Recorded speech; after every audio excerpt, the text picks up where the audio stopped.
Greetings everyone, my name is Zetterville, and welcome back to my Let's Play of Mega Man Maker. During the last part, I celebrated the 150th episode milestone of this series.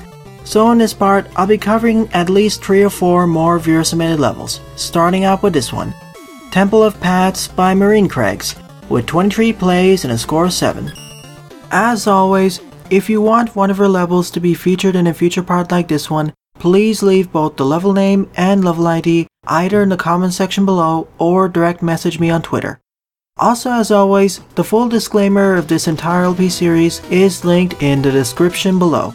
Also in the description are the timestamps for all the levels I cover in these parts, so if you want to check if her level is covered, expand the description. So as the title suggests, this stage has multiple pathways, hence I'll be going through the stage at least 3 or 4 times.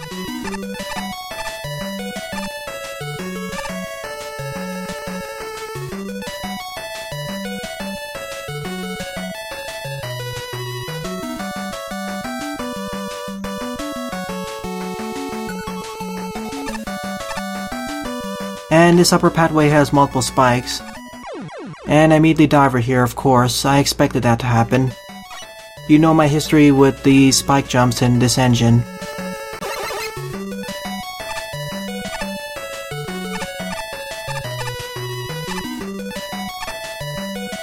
Hopefully there's something good to the left. I just wish I had slide jumping, that'd make that last jump a lot easier. And I'm always bad with these types of tap jumps as well. Hopefully the other pathways and optional goodies aren't as difficult as this one.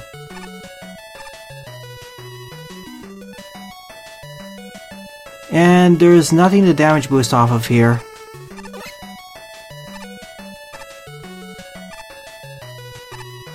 Well, I made it on my 3rd attempt, that's good. And we get a free tank over here, as well as access to the wind tornado. So it was well worthwhile to go over here. And this leads back down over here, meaning I can gain access to the E-tank.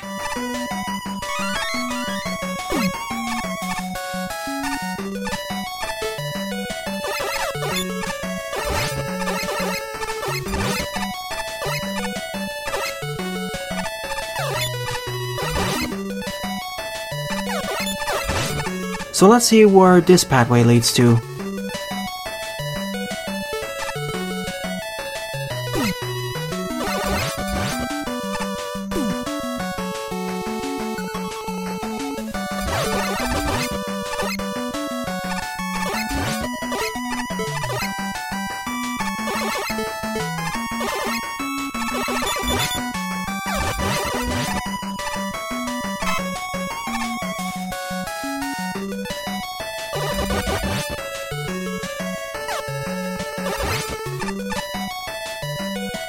Outside of the first segment, this stage isn't too hard yet.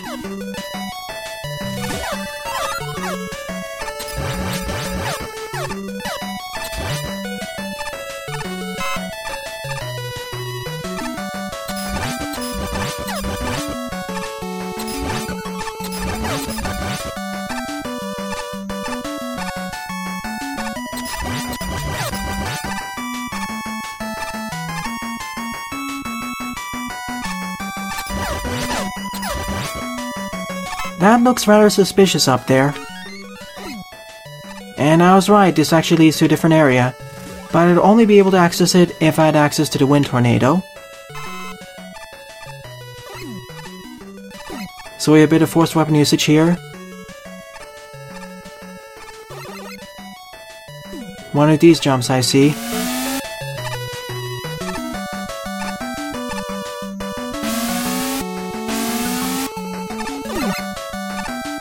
Oh.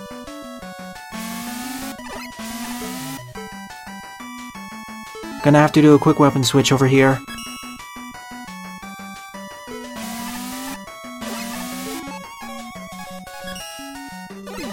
Well, I screwed it up there.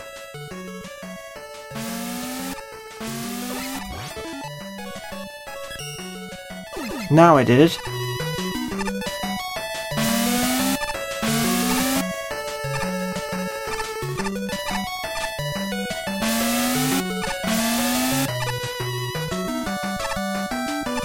One of these jumps, I see.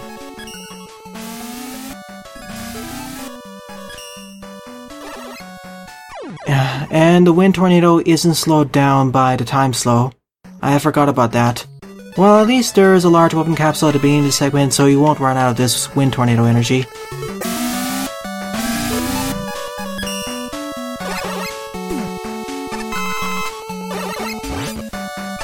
There we go, that's how you're supposed to do it. I edited out at least 8 or 9 deaths off screen. And that's the end of the first pathway. Unfortunately, most of the fun of this stage was destroyed by engine issues, mainly dropped button inputs. Which is quite a shame because I do find the design of the stage to be quite decent, though it's designed for a more experienced Mega Man player. Then again, I took the optional route, so that may be the reason why it was more difficult. So let's try a slightly different route. And hope that's a bit easier. Like this time, let's drop down over here and see if it leads to anything. And it does.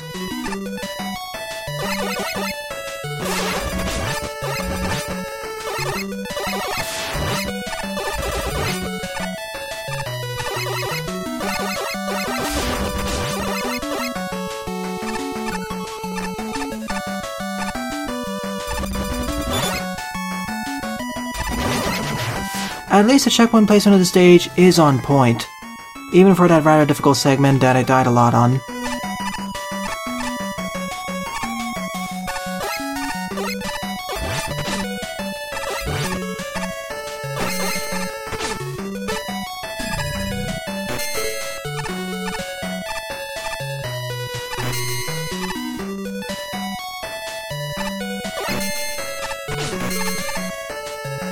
And we do have special weapons like the time slow to make several of these segments a lot easier.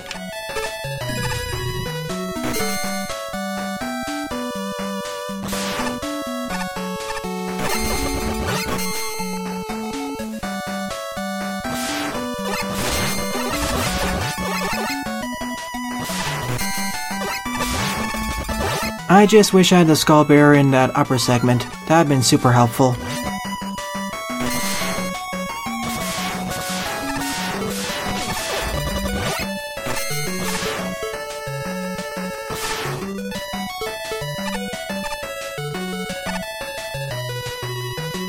And I guess we have a split pathway over here, so let's see where that lower pathway leads to.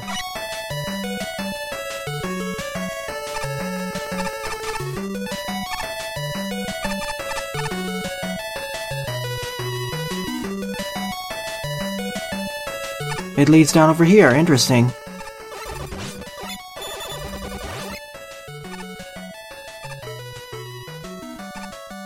You know what? Let me take the upper route first, and then on my third playthrough, I'll explore that crevice. But this stage will also require a fourth playthrough because of one of the routes I didn't take.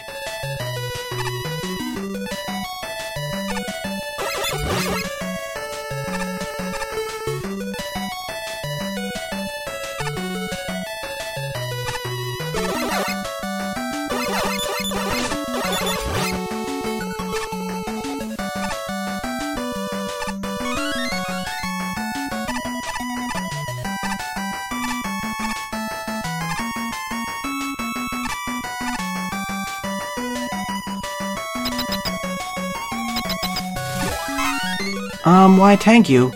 I guess the route I skipped over actually leads over to the same place, aka the boss fight. But if I took that route, I would have gained access to an M-Tank. And here we fight Cutman, of course, whose weakness is the skull barrier.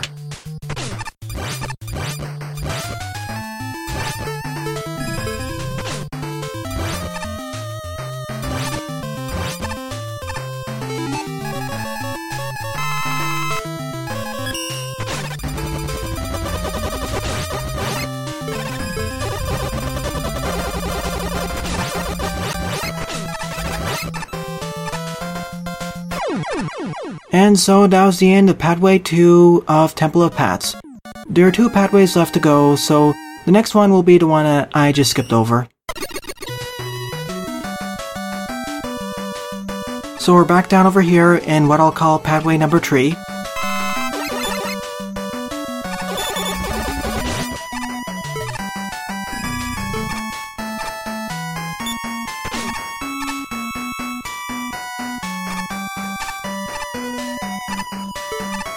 One of these rooms, I see.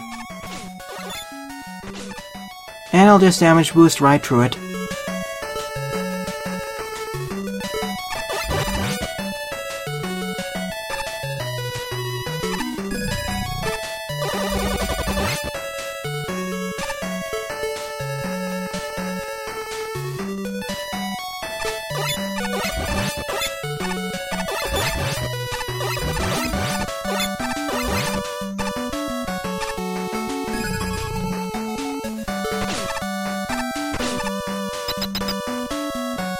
And this is where the two pathways link up with each other. I guess the hard knuckle capsule is only accessible from the fourth pathway, which I will go through next. The entrance to what I'll call the fourth pathway is located down over here. So let's see where this leads up to.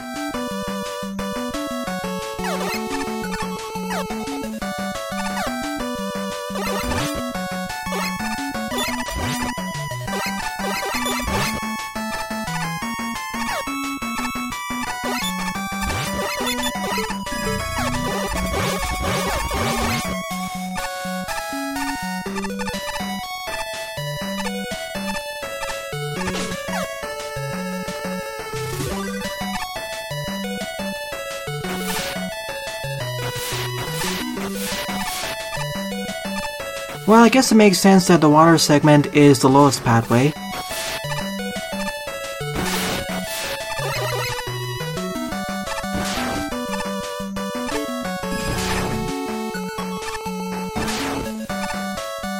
The engine stuttering is trying to kill me again.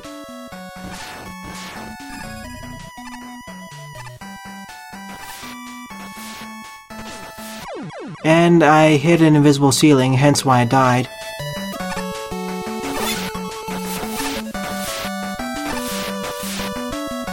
And that's how we're supposed to do it. Now we have this segment. During a failed off-screen attempt I ended up dying over here, so at least I survived here. And this links up over here where I gain access to the hard knuckle. I'm a bit suspicious of one thing though. See that opening on the top left? Does that lead to something? I'll give it one more attempt and then I'll end off the stage. Unfortunately, there were several deaths that ended out that mainly happened due to failed button inputs. And this leads over to the charge kick. Good. I'm really thankful that Mavericks gave us access to the time slot at the start. It makes several segments of the stage a lot easier, especially with pathways 2, 3, and 4. I'd say I give this stage about a 5 or 5.5 out of 10. Second level on the lineup is Burst Chaser Sparkman by Hydrochlorination, with 4 plays and a score of 1. Judging by the title, I suppose this will have the same level design of Sparkman's stage from Mega Man 3 Burst Chaser, a Mega Man 3 ROM hack.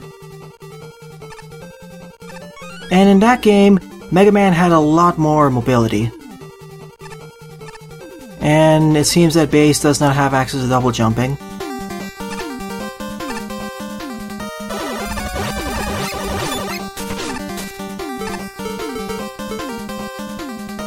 While I have access to at least 2 strong weapons, those being the Gemini Laser as well as Magnet Missile, and Metal Blade works too. Not to mention I have access to the Treble Boost. When I said strong weapons, I mean strong, fast-firing weapons. The hard knuckle is strong as well, but it takes a while for it to fire and do damage.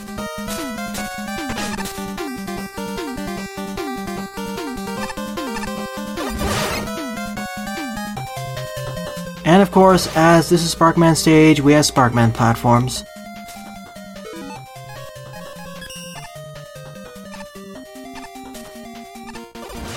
Good thing I'm playing through the stage as Base. I imagine playing through the stage as Mega Man would be the hard mode version, especially without the increased mobility.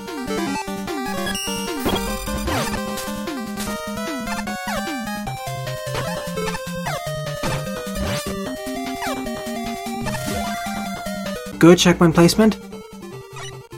Overall, I'd say that this stage is already harder than the previous level, or at least is equivalent to difficulty as the first path of the first stage.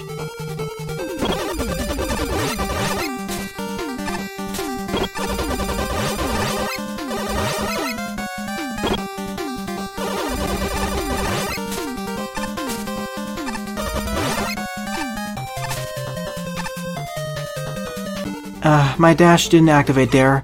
Another failed button input. This is becoming one of those parts where my fun is being drastically impacted by engine issues.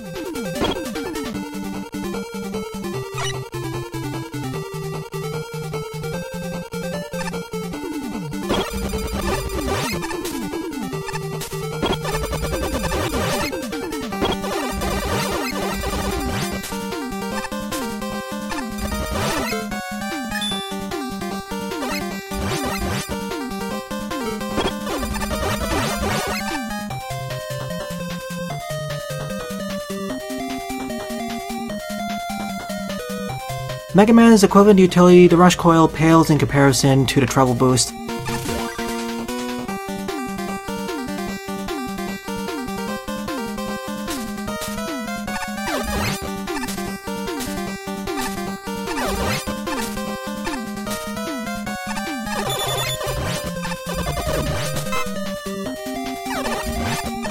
And yes, this stage is doable Mega Buster or Base Buster only.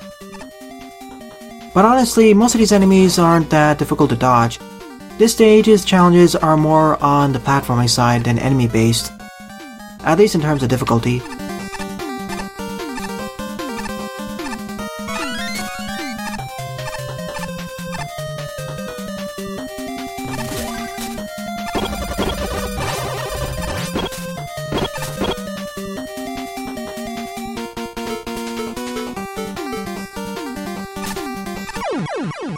Didn't quite make it there.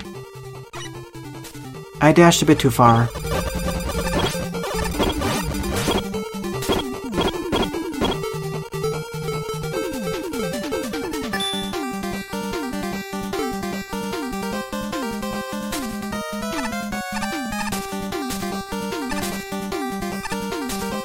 Just ignore the lines of tech tentos up there. And almost dodged that Sniper Joe. And that was the end of the stage. Nice challenge progression, though the gimmicks were already assumed that you understood how they worked already. Because the Sparkman platforms were suspended over bottomless pits with spikes above them.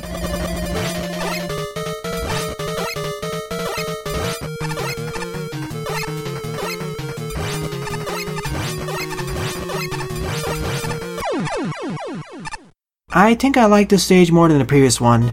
Sure, this was hard, but at least the engine issues didn't destroy my fun of the level. But I'd probably just give it a 5.5 out of 10. I'd probably like this stage more if I played Burst Chaser before. Third and final level of the part is Hidden Flooded Palace by Gokuless, with 26 plays and a score of 1. This is the final stage because of how long it'll be. Just like the previous palace stages by Gokuless, there will be two routes, a normal route and a power path / weapon relay route. However, in this stage, they are completely separated, so I will go through the stage twice. In the previous palace stages, the two pathways actually interweaved with each other, where you could go partly through the power path and then switch over to the normal path, and vice versa. You could switch over from the power path to the normal path and go on the normal path from here on out, but in this stage, it'll be completely separate.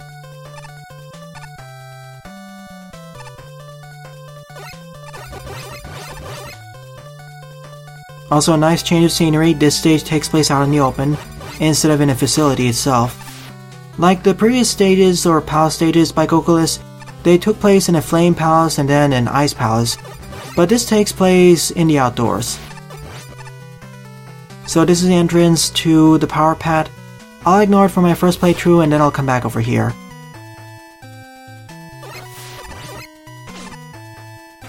So let's see how the two routes will compare to each other in terms of difficulty.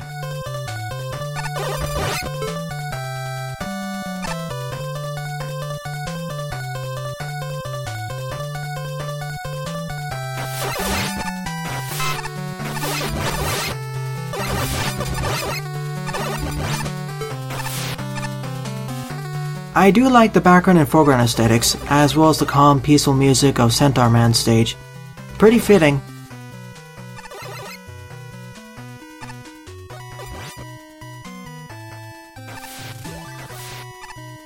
Also, good checkpoint placement. In terms of aesthetics alone, this would be the best stage out of the part.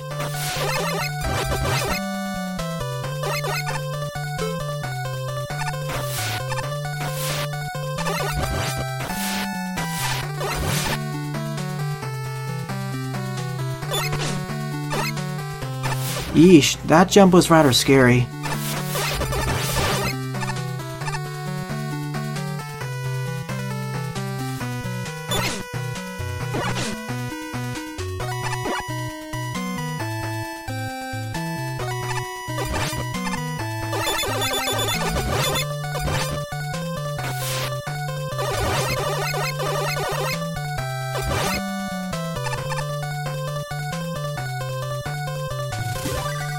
Sadly, I don't start with any special weapons, so I just need to rely on my trusty Mega Buster. No charge shots either.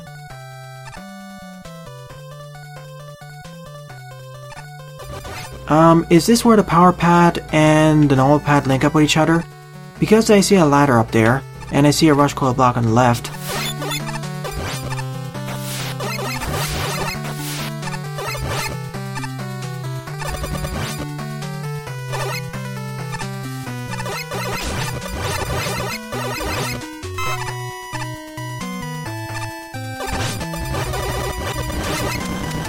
I guess so, this is the boss door. This stage was around the length of a traditional Mega Man stage, maybe about 4 or 5 screens longer, but it was nice. Nice challenge progression and nice introduction to enemies. Pleasant stage overall, 6 out of 10 for this pathway alone. But now we have to fight Toadman with his 2 wall blaster cohorts.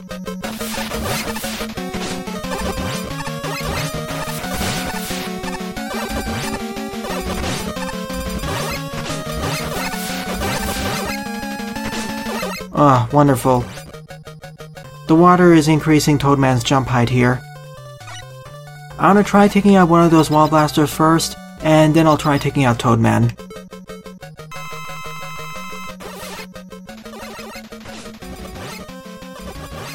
Or I could just do this. This works too.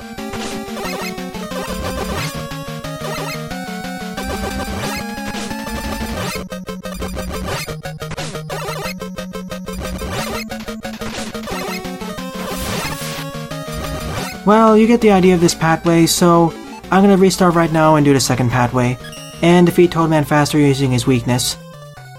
I know it's kind of a cop-out, but I know I'll be able to do it. It's just kind of monotonous.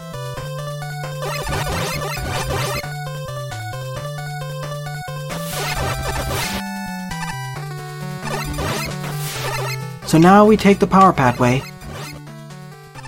where we'll first gain access to the water wave, and a super powerful water shotgun.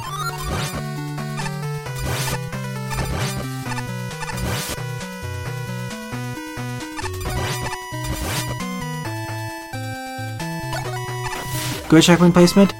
Also, thank you for putting a weapon capsule respawner here, in case you run out of special weapon energy for this section.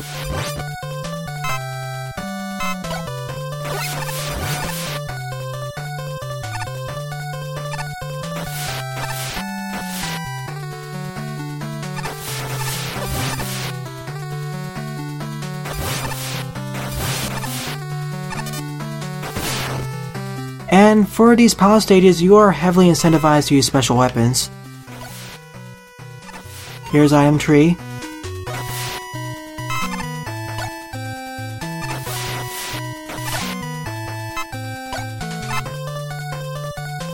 Need to aim it just right.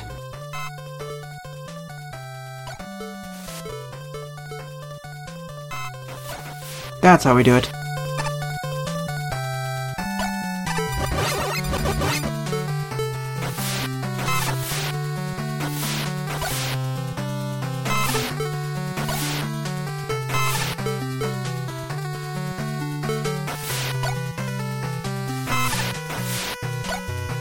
Okay, it's gonna be a fast one here.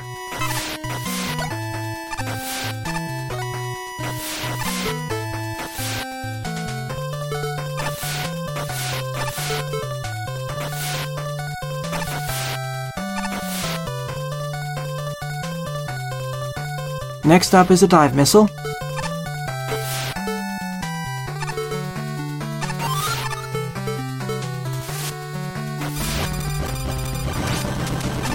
Also another good checkpoint placement. And it links up back over here. Interesting.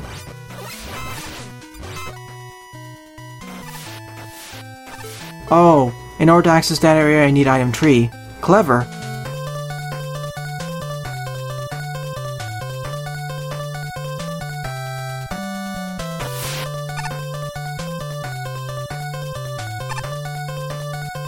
In the previous palace stages, if you didn't have access to the previous special weapon in the chain, you were forced to go back down into the normal pathway. But here you're forced to have the previous weapon in order to proceed onwards, so it doesn't matter as much. So let's swap over to Proto Man.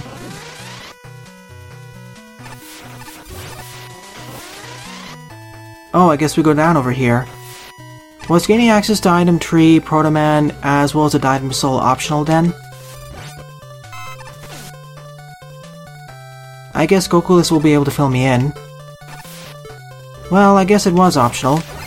But if I do have access to Dive Missile, I can go further to the left and unlock the top spin.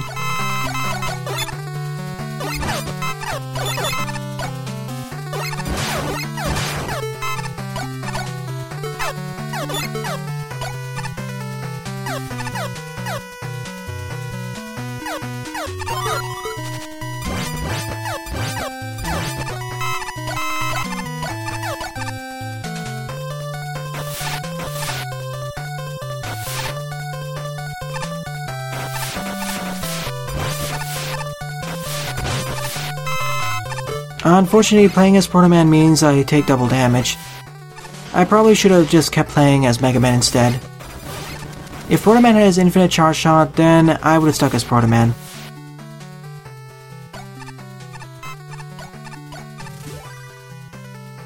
I guess the right pathway just is the normal power pad, or it leads back to the main pad, but because of access to the top spin, I'll take the lower route. But I want to double check. I just want to see where this route leads to, in case you don't have access to the top spin. So we still maintain some of the weapon relay aspects of the Hidden Palace stages.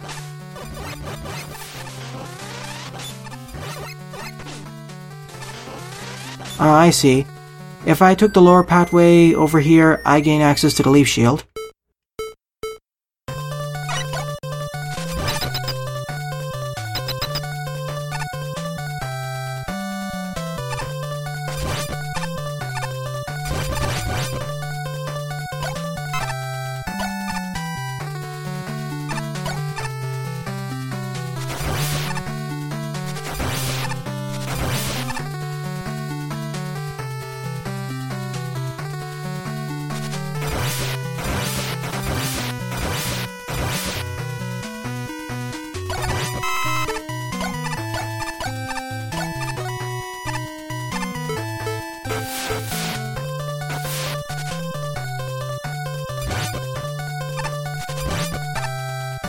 And here's the Leaf Shield. And we link up over here. Also a nice area to showcase how powerful the Leaf Shield is.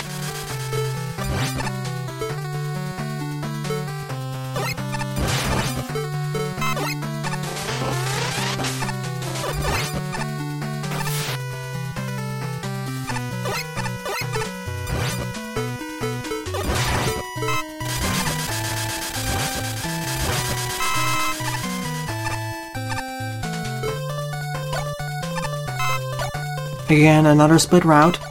I'm going to take a quick look at the right, and then take the upper route and see where it links up with each other.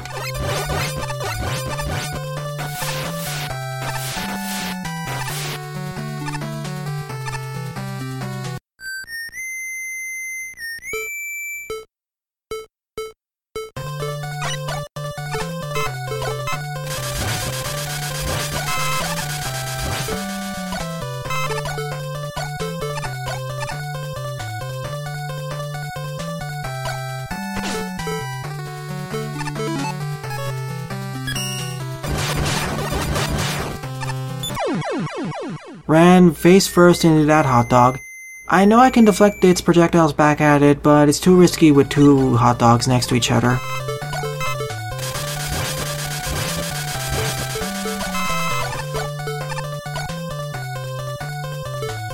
so instead rely on the dive missile.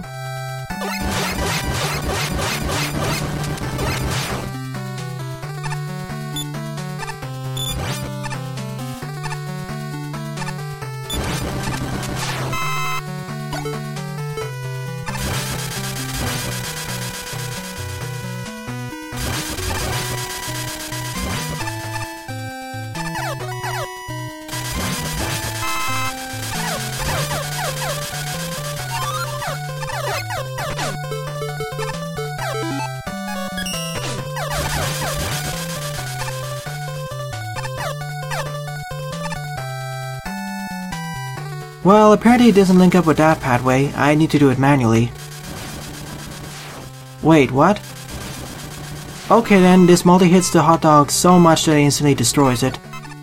I would have preferred if there was a checkpoint just after the Crystal Eye acquisition, but this works. There was, but I used it immediately, so I guess it's my fault.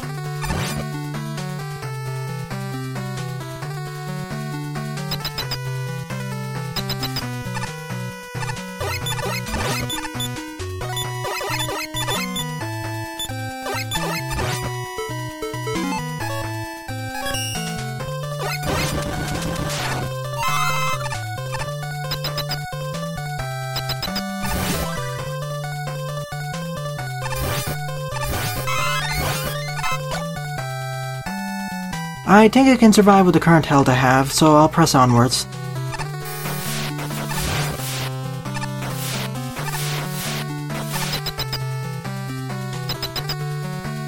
After all, there was a checkpoint right over here. And we fight Hardman instead of Toadman. Okay then. I wonder how we gain access to the rush coil then, unless it was there just for show. That's probably it.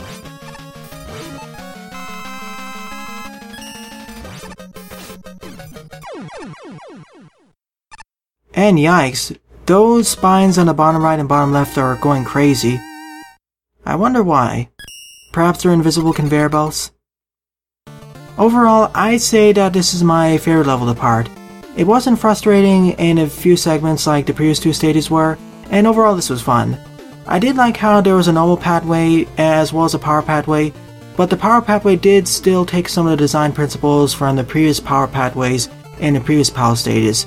That being that, if you didn't have a previous weapon in the weapon relay chain, you wouldn't be able to access the normal, you wouldn't be able to continue onwards on a power pad. You would continue on a more lean version of the power pad. But if you did have access to special weapons, it'd make going through the power pad a bit easier, as well as granting you access to the next special weapons in the chain, along with Hardman's weakness at the end. So good work, Gokuless, at least a 7 out of 10, or a 7.5 out of 10. So in the next part, I'll be covering several more Veersmade levels. Well then, thanks for watching and have a nice day. Toodles!